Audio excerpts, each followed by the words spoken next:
Y ahora nos vamos a ir a nuestro siguiente invitado, él es Iván Posada, que además de ser diputado por el Partido Independiente, es fundador de este partido y lleva 30 años de trabajo en la política y en trabajos de legislatura, de gobierno. Muy buenos días, bienvenido. Buenos días, un gusto estar con ustedes. Gracias por aceptar la invitación. Decíamos que es de 33 y que desde muy chiquito ya le gustaba la política. Sí. Increíblemente para su familia, decían, ¿y a este cómo surgió esto? En realidad, en mi casa siempre fue una casa donde se habló de política. El tema político siempre estaba presente. O sea que desde ese punto de vista había ya un interés natural. Y sí, desde niño tuve interés por la política. Me gustaba incluso que me llevaran a los actos políticos, escuchar a lo que eran los candidatos.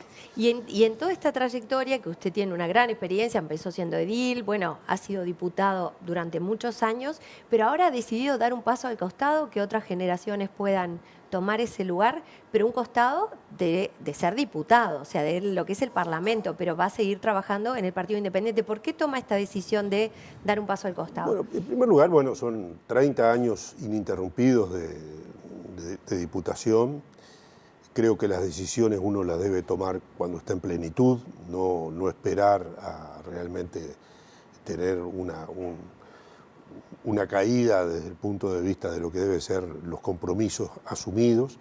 Me parece que era el momento para tomar una decisión y dejar la posibilidad de que en el partido hubiera competencia de cara a la diputación, cosa que se está dando y que creo que es muy bienvenida, sobre todo porque genera mayor movilidad, mayor participación de compañeras y compañeros en toda la actividad política. Perfecto. Interesante. ¿Qué le dejó la coalición multicolor? Esa coalición allá que todo el mundo decía no llega y resistió. ¿Tuvo momentos complicados? Hubo momentos complicados. Hubo un momento, me acuerdo que cuando hubo algunas diferencias con Cabildo Abierto, algunos decían, me acuerdo que hubo la salida de Irene Moreira, ¿no? En el Ministerio de Vivienda. Eso fue un momento complicado. Claro, me acuerdo que se cita una conferencia de prensa en el Parlamento al mediodía, que iba a hablar Guido Manino Ríos y todos decíamos se rompe la coalición, pero no se rompió, llegó hasta el final. Yo creo que fue realmente un desafío, en primer lugar, porque somos partidos distintos, con ideas distintas, que tuvimos sí un acuerdo, ese acuerdo que firmamos, el compromiso por el país, que resumía en definitiva lo que iba a ser la agenda de una gestión de gobierno. Creo que todos los partidos, en líneas generales, hemos cumplido en asumir que hasta ahí iba nuestro compromiso, pero que manteníamos totalmente nuestra identidad en todo lo que no estuviera allí. Y bueno, yo creo que la coalición ha dado una muestra de unidad a la hora de, sobre todo, la aprobación de los principales temas del país. Lo tuvo esencialmente en la primera ley, en el primer desafío, que fue en el medio de la pandemia, con la ley de urgente consideración, una ley que en realidad incluía varios proyectos, tenía una temática variada, pero que tenía aspectos bien importantes, entre otros, por ejemplo, la definición y la inclusión de la regla fiscal, por ejemplo.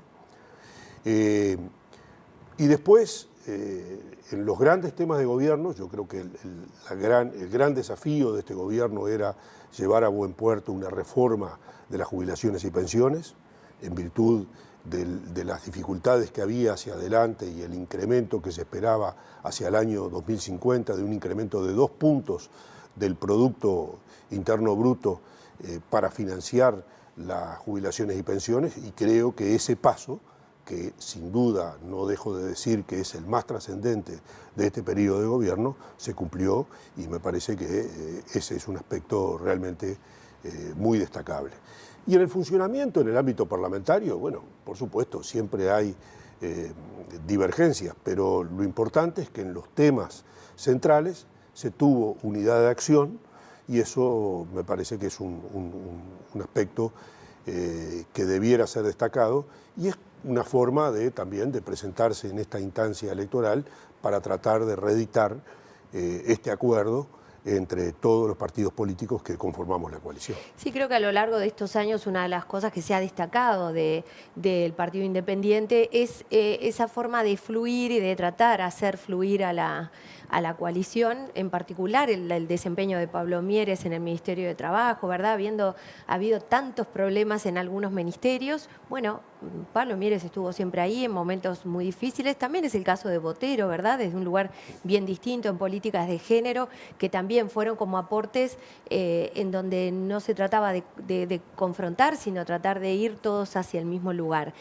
Y por eso le pregunto, ¿cuáles le parece que son los grandes debe con el que se va el actual gobierno de coalición? ¿Y cuáles son los principales focos que pone el Partido Independiente de cara a la campaña? Bueno, yo creo que, a ver, me parece que más que el gobierno, yo creo que nuestro país viene de alguna manera postergando, por distintas razones, porque indudablemente eso va a requerir mayores recursos, todo el tema vinculado a la pobreza, radicada fundamentalmente en la infancia y la adolescencia. Atender ese problema de carácter social que se viene de alguna manera manifestando, yo diría ya de los años 80 ya teníamos una relación muy dispar. La pobreza en el país era una determinada, la pobreza a nivel de niños y adolescentes era el doble. Seguimos manteniendo esos patrones, hoy tenemos una pobreza a nivel general que está en el orden del 10% y la pobreza infantil está en el orden del 20%, entre 0 y 17 años. Y hablamos de promedio, porque en realidad ese promedio oculta realidades mucho peores en el departamento de Montevideo, por ejemplo, donde la última vez que se hizo una apertura entre Montevideo y el interior, Montevideo tenía indicadores del orden del 25%, y no hay ninguna razón que nos lleve a pensar de que esos factores se han corregido. Por tanto, ese indicador del 20% de pobreza a nivel infantil y adolescente está ocultando, en la medida que es un promedio, que hay mucho más en algunas partes, fundamentalmente en Montevideo, en algunos barrios de Montevideo.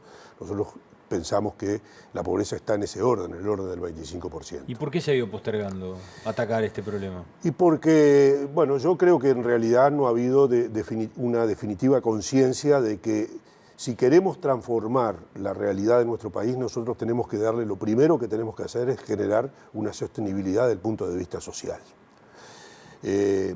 Aproximadamente en el Uruguay hoy hay unos 156.000 niños en condiciones de pobreza, viviendo en condiciones de pobreza, niños y adolescentes, que conviven con unas 155.000 personas mayores de 18 años. Es decir, que si tomamos todos los hogares que viven por debajo de la línea de pobreza, aproximadamente el 89% en esos hogares conviven mayores de 18 años y niños o niñas o adolescentes. Necesariamente debe enfocarse una política tendiente a modificar esa situación para dar justamente sostenibilidad social. Esa sostenibilidad social es fundamental desde el punto de vista de la formación. Los principales problemas que tenemos en materia de empleo los tenemos a nivel de los jóvenes. Y son generalmente estos jóvenes que se desarrollaron en hogares pobres, que desertaron de la educación tempranamente, los que de alguna manera componen ese núcleo de personas que explican, digamos, los niveles de desempleo a nivel de las personas, de los jóvenes. Esa realidad me parece que necesita ser transformada. El hecho de haber realizado una reforma de las jubilaciones y pensiones permite liberar recursos que hubieran sido destinados justamente a las jubilaciones y pensiones, y justamente por ahí nos parece que es el momento para tratar de comprometernos a que en el próximo periodo se reduzca la pobreza infantil y adolescente a la mitad. Ese es un desafío bien importante, me parece que está no solo planteado a nivel de la coalición, yo creo que a nivel de todo el país, creo que somos los distintos partidos conscientes de que esa realidad es la que tenemos que atender, porque además por esa situación que decíamos de convivencia de niños, niñas y adolescentes con personas mayores de 18 años, la realidad demuestra que si nosotros atendemos esa situación, también vamos a lograr reducir los niveles de pobreza a nivel general. O sea, pensar en bajar la pobreza infantil a un 10% en el próximo periodo significaría también bajar la pobreza general en un 5%. Esta es un poco el principal desafío que tenemos por delante. Le consulto, también está el tema de la seguridad arriba de la mesa. Está directamente relacionado con esto. Y hay que preocuparse. Algunos actores políticos han mostrado preocupación en el último tiempo porque dicen, esto es un tema que se debería atacar con políticas de Estado. No importa quién esté en el poder, no importa quién sea el presidente. Oposición y gobierno se deberían juntar en una misma mesa y buscar un camino en común para atacar la problemática. ¿No le da la sensación de que este tema también debería ser un tema de Estado y más allá de quién gobierne se debería seguir una línea que no se debería abandonar si cambia el gobierno? Es que todos estos temas están de alguna manera interrelacionados. Usted hacía referencia al tema de la seguridad. Los problemas de seguridad, si miramos y hacemos todo un censo de la población carcelaria, bueno, lo dice el comisionado para cárceles, el comisionado parlamentario, lo que encontramos son mayoritariamente personas pobres, personas que no tuvieron posibilidades, digamos, de culminar sus estudios. Hay también niveles de personas que no tienen nada de estudio dentro de la población carcelaria, con lo cual la atención de este tema, del tema de la infancia y de la adolescencia, que comparto es un tema de Estado, debiera ser un tema de Estado, termina de alguna manera impactando en todo lo demás, inclusive en los temas de seguridad, porque esas personas que generalmente no tienen trabajo, que son los llamados niní, no trabajan, no estudian, terminan en muchos casos también en el camino de la delincuencia. Exactamente, es interesante ver en su exposición de motivos cuando usted propone hacer el Fondo Infancia, que de alguna forma se ha podido poner algo en marcha recientemente, se ha demorado, pero bueno, en el 86 usted habla de que presenta el estudio de Juan Pablo Terra y Mabel Oppenheim, que hablan de que era necesario y urgente que se atendiera a la primera infancia. Y esto lo dijeron allá en el 86 ellos, todos los años que pasaron, y seguimos teniendo este problema. Si será estructural. Uruguay tuvo, por supuesto, en la crisis del 2002, un incremento importante de la pobreza. Pero el fenómeno que se daba es que siempre la pobreza a nivel infantil y adolescente era el doble de la pobreza a nivel general. O sea que, de ese punto de vista, es una constante que se ha venido dando. O sea que creo que tenemos un desafío bien importante en este sentido. A mí me parece que el hecho de que todos los partidos políticos estén hablando de estos temas hace, digamos, generar la esperanza de que realmente se asuma como una política de Estado. En la otra vereda está la eutanasia, ¿verdad? Allí se está hablando hoy en día, de que, bueno, por un lado el Partido Colorado, quienes lo promueven del Partido Colorado dicen que se tendría que votar. Por otro lado, se dice que vino la orden desde el propio Poder Ejecutivo diciendo dejémoslo para después de lo que es el periodo electoral. ¿Qué opinan ustedes como partido independiente? Nosotros, este es un tema donde de alguna manera el partido entendió de que tenía que haber una libertad, pero en mi caso personal yo acompañé ese proyecto de ley en la Cámara de Diputados.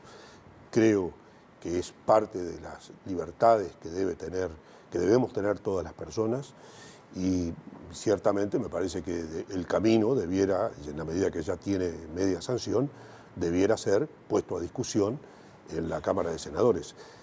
Esto ya ha pasado bastante tiempo, la Cámara de Diputados lo aprobó hace ya un par de años, y sin embargo el Senado no ha digamos, asumido que tiene que haber una definición, por sí o por no, pero me parece que necesariamente debiera haber una definición en este periodo.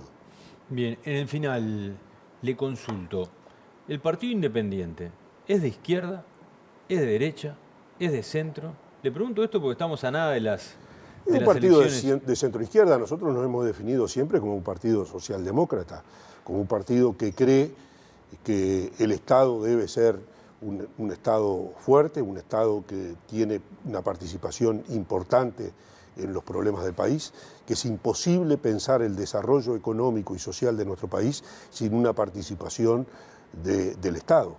Y es bueno señalar que en este periodo de gobierno, en una instancia, yo diría, muy importante, desarrollada en la Argentina, convocada por sectores liberales argentinos, el propio presidente de la República destacó que una de las cosas bien importantes de nuestro país y por la cual se destaca el Uruguay es por tener un Estado fuerte. O sea que en ese aspecto incluso, que es un aspecto, yo diría, fundamental, existen realmente coincidencias, particularmente con el presidente de la República, en cuanto a la visión de los temas y de la importancia que tiene el Estado en la participación de la resolución de los problemas que tenemos todos los uruguayos. Bien, quedó claro. Muchísimas gracias por estos minutos, ha sido Muchas muy gracias a amable ustedes, y han nos sido muy volvemos a amables. reencontrar en cualquier momento.